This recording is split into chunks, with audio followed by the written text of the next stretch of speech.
Il est 12h43 sur Europe 1. Vous êtes bien dans Europe 1, midi week-end. C'est la suite de votre journal. Israël, toujours en état d'alerte face aux menaces de représailles de l'Iran et de ses alliés dans la région après la mort du chef politique du Hamas palestinien. Aujourd'hui, d'importants brouillages GPS sont observés sur tout le territoire israélien alors que les sirènes d'alerte ont à nouveau retenti dans le nord et le sud du pays. Ariane Ménage, vous êtes notre correspondante en Israël. Dans ce contexte de crainte d'une escalade régionale, un attentat près de Tel Aviv a fait ce matin 2 morts. Que sait-on de cette attaque ? Eh bien, c'est une attaque à l'arme blanche qui a été menée à Holon, une ville de la banlieue sud de Tel Aviv.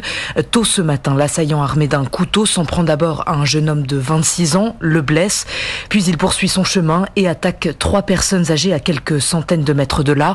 2 d'entre elles sont tuées, une femme de 66 ans et un homme d'environ 80 ans.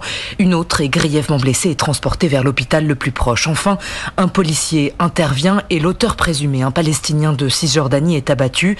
Il était inconnu des services de police et de renseignement. Qualifié de terroriste par les autorités israéliennes, cet attentat n'a à ce stade pas été revendiqué. Dans un pays en état d'alerte, notre guerre n'est pas seulement contre l'Iran, mais aussi dans les rues, a réagi ce matin le ministre fondamentaliste d'extrême droite Itamar Ben-Gvir. Depuis le lieu de l'attaque, il a encore une fois appelé la population israélienne à s'armer. Ariane Ménage, la correspondante d'Europe 1 en Israël, est signe de l'inquiétude de la communauté internationale depuis la mort du chef politique du Hamas et les menaces de représailles. La France appelle ce matin ses ressortissants à quitter dès que possible l'Iran et le Liban.